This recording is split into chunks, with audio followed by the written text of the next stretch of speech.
America ने साल 2011 में अल कायदा के सह संस्थापक और 1911 के मास्टरमाइंड ओसामा बिन लादेन को मार गिराया। अमेरिकी सेना ने पाकिस्तान के एबटाबाद में वजीरिस्तान हवेली में ओसामा बिन लादेन को गोली मारकर हत्या कर दी थी। इस घटना ने पूरी दुनिया को ये बता दिया कि पाकिस्तान आतंकियों का पनाहगार है।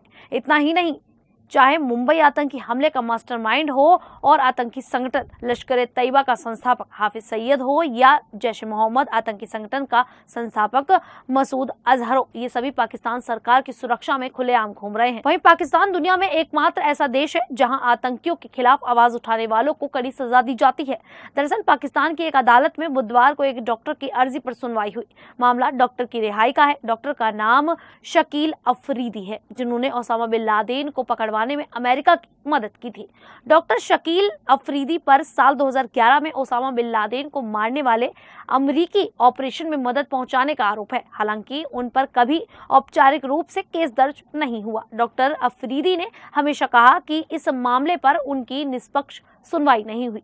बता दें कि यह पहली बार है जो पाकिस्तान की अदालत में अफरीदी के मामले में खुली सुनवाई हो रही है। गौरतलब है कि जब डॉक्टर अफरीदी को जेल भेजा गया तो अमेरिका ने इसका विरोध किया था। बता दें कि डॉक्टर अफरीदी को अमेरिका हीरो मानता है, जिसने ओसामा बिन लादेन को खत्म करने में अमेरिका की मदद की। डॉक्टर अफरीदी की सजा का विरोध करते हुए अमेरिका ने पाकिस्तान को दी जाने वाली आर्थिक सहायता में से 3.3 करोड़ डॉलर की कटौती कर दी। वहीं साल 2016 चुनावी अभियान के दौरान अमेरिकी राष्ट्रपति डोनाल्ड ट्रंप ने कहा था कि अगर वो राष्ट्रपति बने तो डॉक्टर अफरीदी को 2 महीने में रिहा कर देंगे। हालांकि अब तक ट्रंप ने ऐसा कुछ भी नहीं किया है। डॉक्टर अफरीदी पाकिस्तान के कबायली खैबर जिले में डॉक्टर का काम करते थे।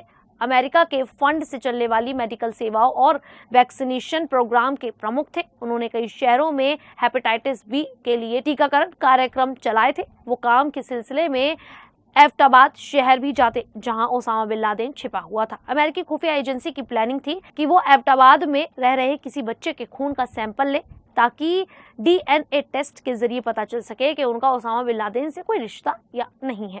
रिपोर्ट के मुताबिक डॉक्टर अफरीदी के स्टाफ ने एक बच्चे के खून का सैंपल लिया था जो उस कैंपस में रह रहा था। हालांकि यह बात स्पष्ट नहीं है कि क्या ओसामा को ढूंढ निकालने में डॉक्टर अफरीदी की भूमिका थी या फिर नहीं। ओसामा की हत्या के बाद साल 2012 में डॉक्टर अफरीदी पर देशद्रोह का आरोप लगाया गया। उन पर आरोप लगाया गया कि उन्होंने अमेरिकी खुफिया विभाग CIA का साथ दिया। हालांकि ऐसी कोई सबूत नहीं मिले। वहीं दूसरी ओर 2012 में उन्हें प्रतिबंधित चरमपंथी समूह लश्कर-ए-इस्लाम को फंड देने का दोषी पाया गया था और इसीलिए उन्हें जेल भेजा गया। लश्कर-ए-इस्लाम अब सक्रिय नहीं है, लेकिन फिर भी एक जनजातीय अदालत ने डॉक्टर अफरीदी को 33 साल की सजा सुनाई।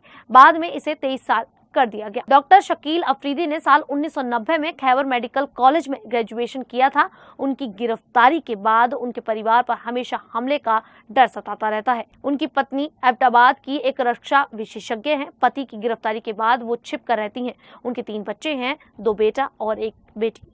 बता दें कि जनवरी 2012 में अमेरिकी अधिकारियों ने सार्वजनिक तौर पर स्वीकार किया था कि डॉक्टर अफरीदी ने अमेरिकी खुफिया विभाग के लिए काम किया था। दरअसल जिस अदालत ने डॉक्टर अफरीदी को सजा सुनाई है वो अफगानिस्तान की सीमा से सटे इलाके में है। उन इलाकों की अदालतों में कार्रवाई ब्रिटिश कालीन फ्रंटियर क्राइम रेगुलेशन के तहत होती है। इन अदालतों में आदिवासी समुदाय के लोगों की भूमिका महत्वपूर्ण है। हालांकि अब इन कबायली इलाकों को खैबर पख्तूनख्वा प्रांत में विलय कर दिया गया है, जिसकी वजह से डॉक्टर अफरीदी का मामला पेशावर हाई कोर्ट तक पहुंच गया। उम्मीद जताई जा रही है कि अफरीदी की सजा या तो कम हो सकती है या तो उसे रिहा किया जा सकता है। बता दें कि पिछले साल अफरीदी को पेशावर से पंजाब की एक जेल में ट्रांसफर किया गया था, जिससे उनकी संभावित रिहाई की अटकलें बढ़ी हैं। 2 मई 2011 की रात जिस घर में अमेरिकी नेवी सील कमांडो ने ओसामा बिन लादेन के घर पर छापा मारा था, उसे पाकिस्तान सरकार ने साल 2012 में जमींदोज कर दिया था। वहां अब सिर्फ खाली प्लॉट है। यह घर एबटाबाद के विलाल टाउन इलाके में बना हुआ है। इस घर को खास सुरक्षा और गोपनीयता के साथ डिजाइन किया गया था। ओसामा के मारे जाने के बाद पाकिस्तान की सरकार ने इस घर की निगरानी कड़ी कर दी थी ताकि कोई व्यक्ति अंदर दाखिल ना हो सके। आप सभी को ये जानकारी कैसी लगी, आप हमें कमेंट करके जरूर बताइएगा। साथ ही साथ ट्रंप ने अपना वादा जो अभी तक पूरा नहीं किया है उसको लेकर आप लोगों का क्या मानना है वो भी आप हमें कमेंट बॉक्स में जरूर बता सकते हैं। अभी के लिए इतना ही, फिर हाजिर होंगे ऐसी ही देश और दुनिया से जुड़ी बड़ी खबरों के साथ। तब तक के लिए देखते रहिए द न्यूज़ 15।